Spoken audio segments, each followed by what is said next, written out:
Vamos continuar então separando, né, as imagens através do padrão de cor? Bem, agora eu quero fazer a separação das pedras de um jogo de dama. Eu quero separar o que é pedra do jogador A e o que é pedra do jogador B. Como que eu posso fazer isso? Utilizando o mesmo padrão de cores que nós acabamos de ver, né? Eu preciso pegar o padrão da pedra do jogador A, por exemplo, do jogador 1, colocar como padrão e depois pegar a imagem do tabuleiro de dama e vir, né, passando pelo meu filtro para fazer a identificação daquela pedra. E foi o que eu fiz, olhem só. Peguei lá a pedra do jogador 1 como padrão e abri lá o jogo de damas. Ó. Peguei lá a variação da minha pedra, né, a variação de cor, né, do RGB da minha pedra, e depois eu fiz ele passar pelo meu filtro. Olha aqui o meu resultado, ó, meu padrão, ok, de cor, está aqui o meu tabuleiro do jogo de damas, e aqui, ó, após passar pelo filtro, ele conseguiu encontrar as peças do jogador A, as peças do jogador, né, na cor vermelha. Poderia fazer a mesma coisa, né, o mesmo filtro agora, né, para o jogador B, as pedras na cor verde, ok? Sendo que, olhem só, eu consegui fazer a separação ali, mas ainda não é o suficiente para o meu robô fazer a interpretação do jogo de damas. Eu precisarei melhorar o meu algoritmo para que ele consiga compreender este jogo. São esses passos que nós daremos a seguir, ok? Bem, como que eu faço para ele reconhecer que uma peça se encontra dentro, né, de um espaço ali ou não, né, de uma casa, né, ou não?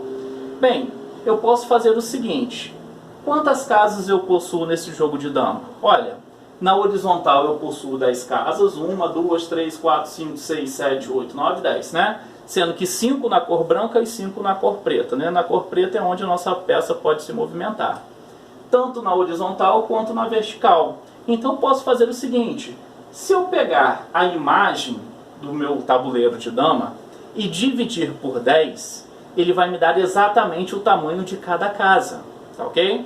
A mesma coisa eu posso fazer, né, na horizontal e na vertical. E aí eu consigo saber, por exemplo, se eu tivesse aqui 1000 pixels, né, 1000 por 1000, representando este tabuleiro, e dividisse por 10, 1000 por 10 corresponde a 100 pixels. Significa que cada quadradinho desse daqui, cada casa do meu jogo de damas, possui 100 pixels em linha e em coluna. E a partir daí eu vou ver aquele pixel que eu encontrei se encontra onde no tabuleiro. Ah, Edson, você encontrou um pixel lá na posição 150. Na posição da linha 150, ele estaria onde? Ele estaria nessa casa aqui, ó. Porque até os 100 primeiros pixels, né, ficaria aqui na primeira casa. Do 101 ao 200 ficaria aqui. Beleza, matematicamente, como que você pode fazer isso, Edson? É simples. Tenho 10 casas, não tenho? Eu pego o número de linhas que eu tenho e vou dividir por 10, ok? Pego o número de colunas e também vou dividir por 10. Vou representar o meu tabuleiro através de uma matriz 10 por 10, indicando exatamente quantas casas eu tenho, ok? Então, ó, Q1 representa, né, o número de linhas e o Q2 representa o meu número de colunas, ok? Aqui eu estou utilizando, né, uma funçãozinha para arredondar para cima. Isso significa o quê, né? Que se eu tivesse lá uma continha que desse, por exemplo, 9.2 pixels, eu estou considerando, na verdade, que 10 pixels seria o tamanho de cada quadrante. Como no exemplo anterior nós pegamos lá 1000, né? 1000 pixels, né, dividido por 10, que seriam 10 quadrantes do meu jogo de dama, 10 casas, daria uma conta exata, mas possivelmente pode ser que vocês tenham lá 998 dividido por 10, dá 99.8, arredonda ali, né, para 100 pixels para determinar cada casa, ok? Fazendo isso, eu vou para o meu algoritmo, ó. Novamente eu tenho aqui o meu filtro, né? Vou identificar cada pixel daquele ali e comparar com o padrão do meu filtro. Se der positivo, se der ok, né? Significa que eu encontrei uma pedra. E aí eu vou colocar aonde aquele valor que eu encontrei? Naquela matriz que eu criei, naquela matriz 10 por 10, porque eu quero saber agora em qual daquelas casas aquele pixel se encontra. E notem que eu fiz aqui um acumulador. Sempre que ele encontra, ele vai lá naquela casa que ele encontrou e diz, olha, eu tenho uma peça nessa casa do meu tabuleiro. Quantos pixels eu encontrei ali? Ah, eu encontrei 100 pixels. Então ele vai colocar os 100 pixels naquela atribuição de linha e coluna, tá ok? É essa continha que ele está fazendo, ó. Linha e coluna aqui é o arredondamento, né, para cima de quem? Da linha dividido por Q1, né? Lembrando, quem é Q1 quem é Q2? É a quantidade de pixels que eu tenho de linha coluna de cada quadrante, né? O tamanho de cada quadrante, de cada casa do jogo de dama. Aí eu consigo colocar na minha matriz e ter o meu resultado final. Olha que interessante, ó. Na linha 1, coluna 2, ele encontrou 1820 pixels, na cor vermelha. Olha, lógico, significa que eu tenho realmente ali uma pedra. E na casa seguinte, ele não encontrou nada. E na casa posterior, né, na coluna posterior, 1810, deu diferente. Aqui ele encontrou 1820, aqui 1810.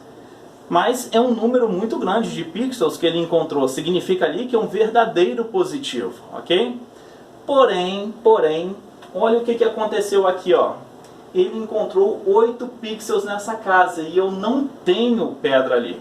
Significa que se eu não tratasse isso daqui, seria um falso positivo. Mas por estatística, né, você consegue saber, poxa, quando eu encontro uma peça, o número é bem alto, é 1800, 1700, estão todos aqui acima de 1800, eu encontrei 8, 8 deve ser ruído, 8 pixels que se encaixou naquele padrão deve ser ruído. Então o que eu vou fazer? Eu pego, faço um algoritmo dizendo o seguinte, olha, se a quantidade de pixels que eu encontrei, né, naquela casa do jogo de damas for maior do que um valor, diz então, né, confirma para mim que ali tem uma pedra. Se for menor, você vai descartar, vai dizer que ali não possui uma pedra daquele jogador. E foi assim que eu fiz. Então, ó, descartei aquele falso positivo que eu tinha encontrado. Olhem como que eu peguei uma imagem, tratei esta imagem e agora eu já estou com uma informação para o meu computador ou o meu robô começar a fazer uma interpretação. Concordam comigo que agora é muito mais fácil aqui para eu colocar uma lógica do jogo de damas para rodar no meu robô? Notem que é como se tivesse o seguinte, ó, uma câmera pegando várias imagens, mandando para o meu algoritmo, ele dizendo sempre como que está o estado do jogo. Olha, as peças estão nessas posições. Então a partir daqui fica mais fácil. Olha, eu tenho uma peça aqui, beleza. Posso movimentar essa peça? Não sei, eu terei que utilizar uma lógica, terei que implementar essa lógica para o meu robô conseguir interagir. De que maneira? Eu estou nesta linha, beleza. Você vai na linha, né, mais 1 na coluna menos 1, que é isso aqui, ó. Coluna menos 1, linha mais 1, em relação àquela posição.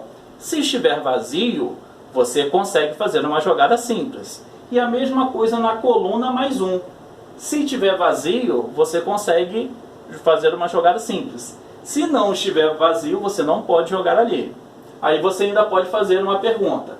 Se não estiver vazio e a pedra for do seu adversário, não for a sua pedra, você pode jogar? Aí você ainda tem que conferir um outro algoritmo, uma outra condição. Se linha mais 2 na coluna mais 2 estiver vazio, aí você pode capturar a pedra do seu adversário, ok? Então notem que agora, através de uma imagem, nós já conseguimos agora passar uma informação digital para que o nosso robô consiga interpretar. E aí, a partir daí, né, ele mandaria lá os comandos para os atuadores e o robô poderia até efetuar a jogada. Uma jogada simples ou capturar a peça do seu adversário, ok? Então, as dicas que eu darei aqui. Quando vocês estiverem fazendo filtro, né, implementando filtro, tentem implementar no mesmo looping os filtros que vocês precisam. Porque eu coloquei ali, por exemplo, um filtro para separar a peça do jogador A. Eu posso aproveitar o mesmo looping e já separar também a peça do jogador B. Por quê? Significa que você vai gastar menos tempo no processamento desta imagem. Imagine só, você roda toda uma matriz para encontrar o jogador A. Depois você vai rodar a mesma matriz para encontrar as pedras do jogador B. Cara, utiliza o mesmo looping e encontra o jogador A e o jogador B que você precisa, tá ok? Então, dentro de um mesmo looping, você coloca lá todos os filtros que você necessita, que você precisa, ok? Comandos úteis que vocês podem utilizar aí no MATLAB. No meu caso aqui, estou trabalhando com MATLAB. Enrich é para vocês fazerem a leitura desta imagem. Só tomem cuidado, pessoal. A pasta que vocês vão indicar no MATLAB, né, tem que ser a pasta que a figura de vocês se encontra, tá? Tem lá no MATLAB para vocês colocarem o endereço da pasta que as figuras de vocês se encontram. Então vocês colocam lá a pasta, tá? Pode ser lá um adicionar a pasta, né, como preferencial, que o MATLAB ele vai lá e busca aquelas imagens naquela pasta. De imagem para preto e branco. Isso significa o quê? Eu pegaria a minha imagem lá em RGB, né, que tem linhas, colunas e mais 3 dimensões de RGB, e passaria para preto e branco. Passaria a ter somente linhas e colunas. E nessas linhas e colunas eu teria informação ou 0 ou 1. Ou seria preto ou seria branco. Ok? Então ele converte de imagem para preto e branco. O Video Input é um comando que serve para você ler a câmera do seu computador. Dependendo da versão do MATLAB, ele vai estar obsoleto. Aí você pode utilizar o comando Webcam, que faz a mesma coisa que o Video Input nos MATLABs mais antigos, tá ok?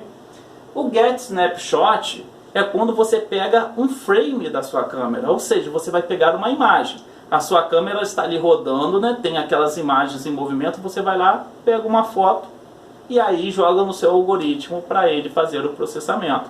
Terminou de fazer o processamento, terminou de fazer os comandos, vai lá novamente, pega um outro frame, uma outra foto e faz novamente o processamento que você precisar, ok?